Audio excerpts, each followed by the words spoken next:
नमस्कार, मैं हूं रिचा। मेरे साथ आप देख रहे हैं नेशन न्यूज 10। चलिए शुरुआत करते हैं बड़ी खबरों की।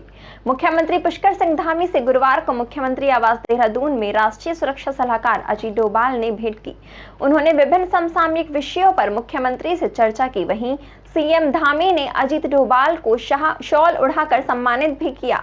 बता दें कि राष्ट्रीय सुरक्षा सलाहकार अजीत डोभाल ने मसूरी में एलबीएस एकेडमी में ट्रेनी आईएएस को भी संबोधित किया था। इसी के साथ उन्होंने गुरुवार को मुख्यमंत्री पुष्कर सिंह धामी से मुलाकात की। इस दौरान विभिन्न विषयों पर चर्चा हुई।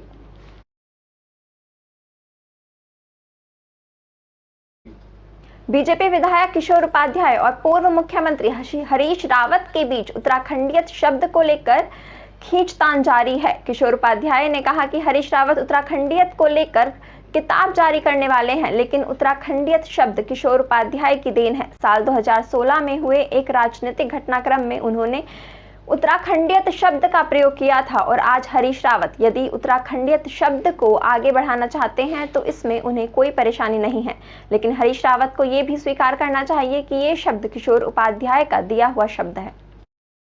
यहाँ 2016 में एक बड़ी राजनीतिक घटना हुई और मैंने तब कहा था कि ये उत्तराखंडियत पर हमला है। तो जो सज्जन जिनका आपने जिक्र किया तो उन्होंने कहा कि उत्तराखंडियत होती क्या है। मैंने तब भी समझाया था, और अगर आज कुछ लोग उस उत्तराखंडियत के शब्द पर आगे उसको बढ़ाने का काम कर रहे हैं तो अच्छी बात है, लेकिन उसमें ये तो कहें कि भाई ये उत्तराखंडियत शब्द जो है वो किशोर उपाध्याय का दिया हुआ है। दून पुलिस ने आईपीएल मैचों में ऑनलाइन सट्टे का भंडाफोड़ किया है। नेहरू कॉलोनी थाना पुलिस ने 3 लोगों को गिरफ्तार किया है। पुलिस ने जब दबिश दी उस समय तीनों आरोपी मोबाइल पर मैच देखते हुए सट्टा लगा रहे थे। मौके से पुलिस ने दर्जनों एटीएम कार्ड, नकदी, रजिस्टर सहित अन्य सामग्री बरामद की है। आपको बता दें, आरोपी आईपीएल के इस सीजन में अब तक 2 करोड़ की सट्टेबाजी कर चुके हैं। देखिए, कल नेहरू कॉलोनी थाना क्षेत्र में सरस्वती विहार में एक घर में जो है ये इन्फॉर्मेशन हमारी टीम को मिली थी कि वहाँ पर जो है ऑनलाइन सट्टेबाजी खिलवाई जा रही है। इस संबंध में जो है जो टीम गठित की गई सीओ ऑप्स के नेतृत्व में एसओजी और थाना नेहरू कॉलोनी की टीम द्वारा जो है वहाँ पर रेड की गई। तो वहाँ पर से 3 अभियुक्तों की गिरफ्तारी हुई है, जिनके द्वारा जो है ऑनलाइन सट्टा खिलवाया जाता था और इनके द्वारा बताया गया कि उनके द्वारा एक लाइव स्ट्रीमिंग की लाइन लेने के पश्चात इस तरीके से लोगों से ऑनलाइन पैसा लगवाया जाता था सट्टे पे, और लगभग जो है हमें मौके से 24,000 रुपये जो है कैश बरामद हुआ है। इसके अलावा जो इंस्ट्रूमेंट्स उनके द्वारा यूज़ किए जा रहे थे वो हम लोगों ने वहाँ से बरामद किए हैं। साथ ही इनके द्वारा बताया गया है कि प्रति मैच में लगभग 6 से 7 लाख का सट्टा लगवाते थे और अब तक इस सीज़न में लगभग 1 करोड़ से ऊपर का ये लोग सट्टा लगवा चुके हैं। ये लोग अपनी जगह बार बार बदलते हैं और अलग अलग शहरों में जा कर के जो है ये सट्टा खिलवाते हैं। यहाँ पर भी ये अभी 2-3 दिन पूर्व ही आए थे। इन्फॉर्मेशन मिलने के बाद कल इनकी अरेस्टिंग की गई। उत्तराखंड के डीजीपी अशोक कुमार ने 4 धाम की यात्रा करने वाले श्रद्धालुओं से अपील की है कि वो कुछ विराम के बाद ही यात्रा शुरू करें। उन्होंने बताया कि केदारनाथ धाम और बद्रीनाथ धाम में बर्फबारी हो रही है, जिसके लिए उन्हें सावधानी बरतने की अपील की है।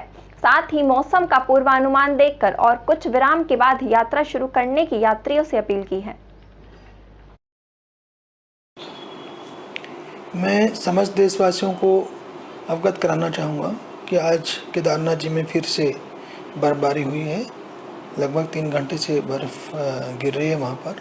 थोड़ी बर्फ़ बद्रीनाथ जी में भी गिरी है, बट केदारनाथ जी में ज़्यादा समस्या है क्योंकि वहाँ ट्रैकिंग करके लोग जाते हैं और बर्फबारी के दौरान हेली ऑपरेशंस भी नहीं हो पाते। तो इसलिए 1 मई तक बद्री केदार दोनों जगह पे मौसम का कुछ हल्का अलर्ट है। तो हो सकता है बीच बीच में यात्रा हमें जो है विशेषकर केदारनाथ जी की यात्रा को बीच बीच में रोकना पड़े, मौसम को देखते हुए, बर्फ़ की कंडीशन को देखते हुए। तो मेरी समस्त देशवासियों से अपील है कि अपनी यात्रा को उस हिसाब से प्लान करें और इस बात को फैक्टर करके रखें कि मौसम खराबी की वजह से हो सकता है उनको थोड़ा बहुत रुकना पड़े। तो 1 मई तक मौसम का वार्निंग है हल्का। Thank you. उत्तराखंड स्वास्थ्य विभाग ने चारधाम यात्रा पर आने वाले श्रद्धालुओं के लिए 9 भाषाओं में स्वास्थ्य सलाह जारी की है।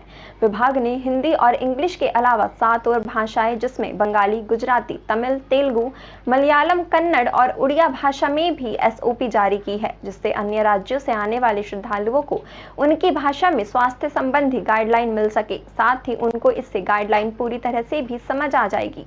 स्वास्थ्य सचिव डॉक्टर राजेश कुमार ने सभी यात्रियों से एसओपी का पालन करने की अपील की है। आपको प्रॉपरली एक्लेमेटाइज कर लें, अपने आप को प्रॉपरली चेक कर लें, स्क्रीन कर लें। 55 इयर्स एंड अबव के जो यात्रीगण हैं अपने आप को कंपलसरी स्क्रीन कर लें, और जिनको पास्ट मेडिकल हिस्ट्री है वो भी अपने आप को कंपलसरी स्क्रीन कर लें। इस प्रकार के जो गाइडलाइंस हैं, दिशा निर्देश हैं, ये आम जनमानस तक, यात्री तक सुलभ तरीके से पहुंच पाएगा। यही उद्देश्य है इस एसओपी के पीछे। देखिए, चारधाम यात्रा पूरे देश में जितने भी हमारे पिलग्रिम्स हैं, यात्रीगण हैं, पूरे देश से आते हैं।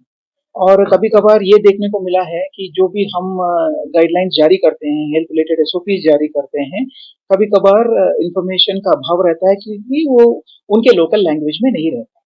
तो इसी के मद्देनजर इस बार हेल्थ डिपार्टमेंट ने ये पहल की है कि अभी फिलहाल हम लोग 7 लैंग्वेजेस में एसओपीज हम लोग जारी कर रहे हैं। आपको ज्ञात होगा कि हिंदी और इंग्लिश में हम लोगों ने ऑलरेडी एसओपीज जारी कर दिए। इसके अलावा अभी 7 और भाषा जैसे बंगाली, गुजराती, तमिल, तेलुगु, मलयालम, कन्नड़ और एक दो और भाषाओं में भी हम लोग अभी जारी कर रहे हैं एसओपीज। इससे ये फायदा होगा कि यात्री अपने लोकल लैंग्वेजेस में एसओपी का भली भांति अध्ययन कर पाएगा। और जो हेल्थ डिपार्टमेंट बार बार स्ट्रेस करता है कि यात्रा अंडरटेक करने से पहले अपने आप को प्रॉपरली एक्लेमेटाइज कर लें, अपने आप को प्रॉपरली चेक कर लें, स्क्रीन कर लें। 55 इयर्स एंड अबव के जो यात्रीगण हैं अपने आप को कंपलसरी स्क्रीन कर लें, और जिनको पास्ट मेडिकल हिस्ट्री है वो भी अपने आप को कंपलसरी स्क्रीन कर लें।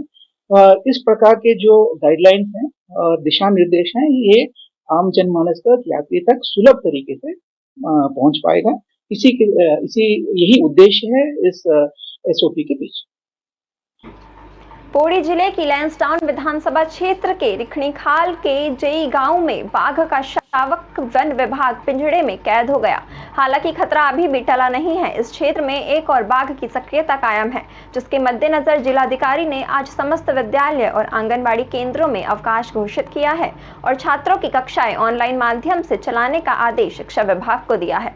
आपको बता दें, रिखणीखाल क्षेत्र में लंबे समय से बाघ की दहशत कायम है। वहीं वन विभाग की टीम बाघ की सक्रियता पर अपनी नजरें बनाए हुए थी और क्षेत्र में पिंजड़ा भी लगाया गया था ताकि बाघ पिंजरे में कैद हो सके।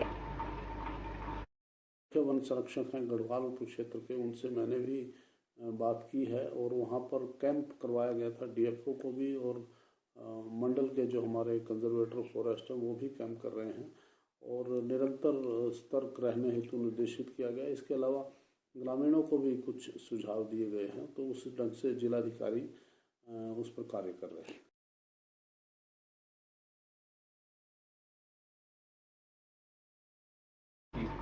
कैबिनेट मंत्री प्रेमचंद अग्रवाल रुड़की पहुंचे। आपको बता दें, कैबिनेट मंत्री मृतक अमित सैनी के घर पहुंचे। केदारनाथ में हेलीकॉप्टर की चपेट में आने से फाइनेंशियल कंट्रोलर अमित सैनी की मौत हो गई थी। परिवार को सांत्वना देने पहुंचे प्रेमचंद अग्रवाल ने अमित सैनी की मौत पर दुख जताया।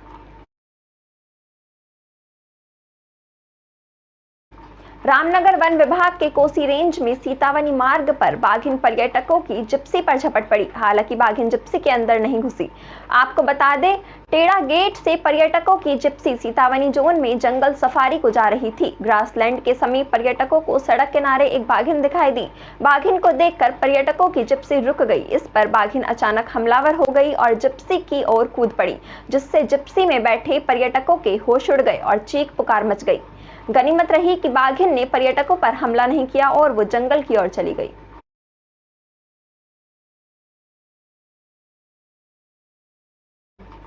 जिलाधिकारी देहरादून डॉक्टर सोनिका के निर्देश पर गुरुवार को शहर में अतिक्रमण हटाओ अभियान चलाया गया। आपको बता दें कि इसके लिए शहर को 5 जोन में बांटा गया। वहीं नगर निगम पुलिस प्रशासन की अलग अलग संयुक्त टीम बनाकर प्रथम चरण में अतिक्रमण हटाए जाने की कार्रवाई की जा रही है। गुरुवार को जिला प्रशासन की 5 टीमों ने अपने अपने जोन में कुल 46 स्थानों से अतिक्रमण हटाए जाने की कार्रवाई की, जिसके तहत नगर निगम देहरादून ने कुल 97 चालान करते हुए लगभग 2,19,000 अर्थदंड वसूला। पुलिस टीम ने 63 चालान करते हुए लगभग 31,500 और परिवहन विभाग ने 123 चालान करते हुए लगभग 1,80,000 का अर्थदंड वसूला।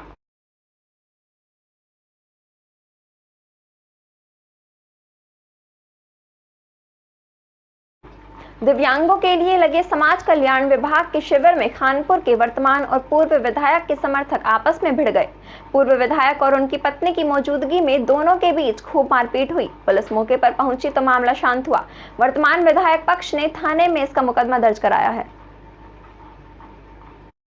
विधायक प्रतिनिधि के नाते विधायक जी के द्वारा आयोजित उस दिव्यांग कैंप में विधायक प्रतिनिधि की भूमिका निभा रहा था। तभी विधायक साहब ने जो वहाँ पूर्व विधायक थे, उन्होंने किसी डॉक्टर को अपने पास बुलाया और ऐसा 2-3 बार हो चुका था। तो वहाँ मौजूद दिव्यांग समिति के अध्यक्षों ने, कुछ लोगों ने, दिव्यांगों ने विरोध अपना दर्ज करा, तो उन्होंने थोड़ा तेज आवाज़ में अपना विरोध दर्ज कर दिया। उस पर चैंपियन साहब वहाँ आए और उन्होंने आके उन लोगों को पहले तो कुछ दिव्यांगों को धमकाया और उसके तुरंत बाद उन्होंने मुझे पर्सनली टारगेट करके गाली गलौज करनी शुरू कर दी। सर, ये माननीय विधायक जनता के जो विधायक हैं उमेश कुमार जी, उनके द्वारा ये कैंप आयोजित किया गया था। कई महीने पहले हमने विधायक जी को लिखित में जन दिव्यांग सेवा समिति में एक लेटर दिया था, जिसमें भारत सरकार अधिकारिता मंत्रालय द्वारा वहाँ से उनको जवाब आया है, जिसके माध्यम से एडीपी योजना के अंतर्गत ये कैंप का आयोजन किया गया। माननीय विधायक उमेश कुमार जी ने इस कैंप का आयोजन किया है। कल ये सूचना प्राप्त हुई थी कि खानपुर ब्लॉक में एक प्रोग्राम आयोजित किया गया था, जिसमें 2 पक्षों में विवाद हो गया और मारपीट हुई। तो उसके प्रकरण के चलते जो है कल तहरीर प्राप्त हुई थाना खानपुर से और उसमें धारा 323, 5-4-5-6 के अंतर्गत मुकदमा पंजीकृत किया गया।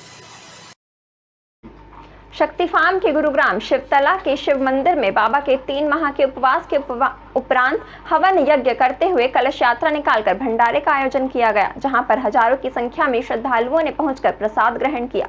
शिवतला के मंदिर में यहां पर बरसों से ही भंडारे का आयोजन किया जाता है, जहां पर हजारों की संख्या में श्रद्धालु पहुंचते हैं और आस्था का भाव रखते हैं।